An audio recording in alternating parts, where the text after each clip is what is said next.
में जो है इसमें भी जो है एक किस तरह से जन आंदोलन वहाँ पर हुआ था और वो किस तरह से जो है सक्सेस रहा। तो इसके बारे में हम देखेंगे।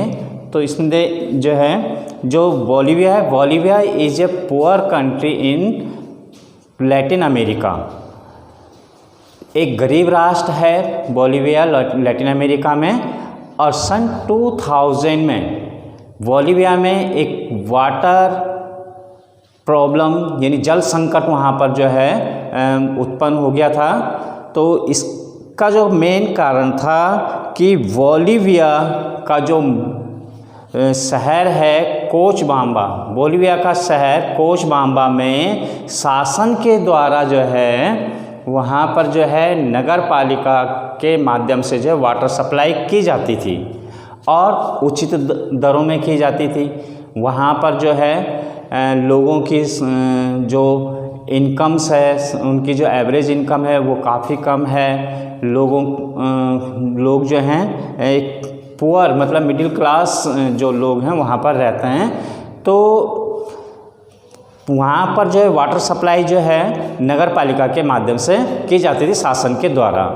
वर्ल्ड बैंक के द्वारा जो है बोलीविया की सरकार को प्रेशराइज किया गया कि वहाँ पर जो है जो नगर पालिका के द्वारा जो सप्लाई की जा रही है वाटर सप्लाई उसको जो है बंद किया जाए और वहाँ पर उसको जो है MNCs को यानी मल्टीनेशनल कंपनीज़ को दे दिया जाए। तो सरकार के द्वारा जो है जो वाटर सप्लाई जो है कोचबाम्बा की वो मल्टीनेशनल कंपनीज MNCs को बेच दी जाती है। जैसे ही जो है MNCs के हाथों में जो है वाटर सप्लाई आ जाती है कोचबाम्बा की, तो वो जो है वहाँ का जो पानी का जो बिल था उसका मंथली जो बिल था वाटर का वो एकदम से बढ़ जाता है 4 टाइम्स, 4 गुना उसमें वृद्धि हो जाती है और लगभग जो है वो 1000 के करीब जो है उसका मंथली जो है बिल आता है।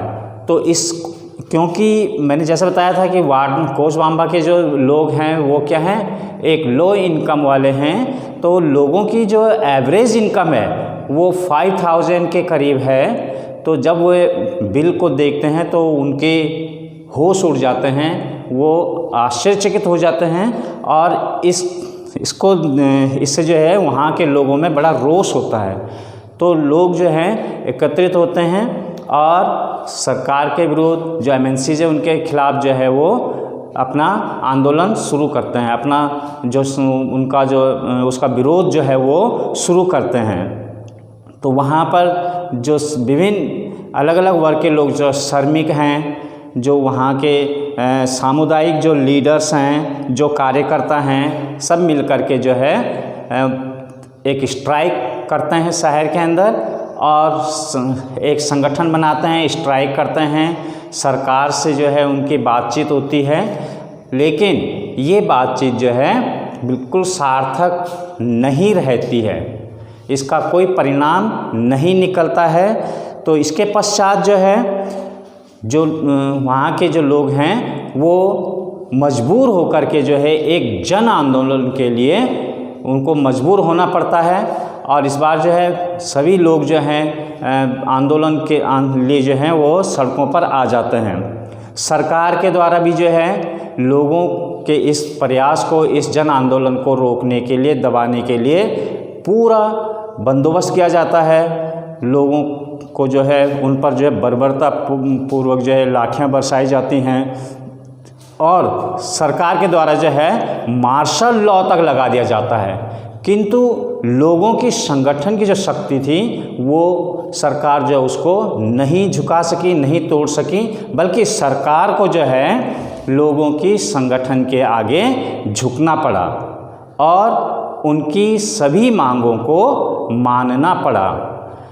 तो लोगों के जब आक्रोश चरम पर था तो इसको देखते हुए वहाँ पर जो है जो MNCs थे, MNCs के जो अधिकारी थे वो जो हैं शहर को छोड़कर जो है भाग खड़े होते हैं और इस तरह से जो है लोगों के संघर्ष का जो संघर्ष था उसे जो है सफलता मिलती है, उनके आंदोलन को सफलता मिलती है और सरकार जो है फिर से जो है जो वाटर सप्लाई है उसे अपने हाथों में ले लेती है और नगर पालिका के द्वारा जो है वाटर सप्लाई फिर से जो है चालू हो जाती है और नगर पालिका के द्वारा जो है फिर से पुराने रेट पर जो वाटर्स के जो पुराने दरें थी उनको फिर से जो है लागू कर दिया जाता है।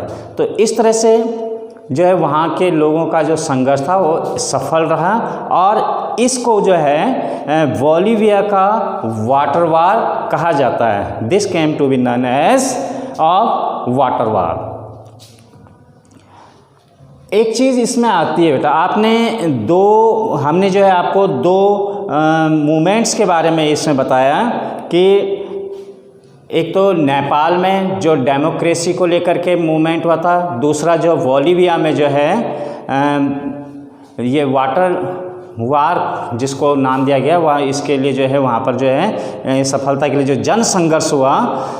अब इसके पश्चात अगर हम इन दोनों मूवमेंट्स को अगर देखें तो democracy and popular struggle, two stories are from very different context.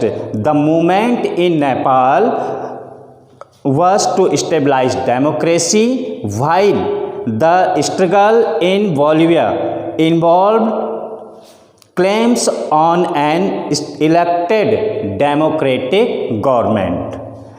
The popular struggle in Bolivia was about one specific policy.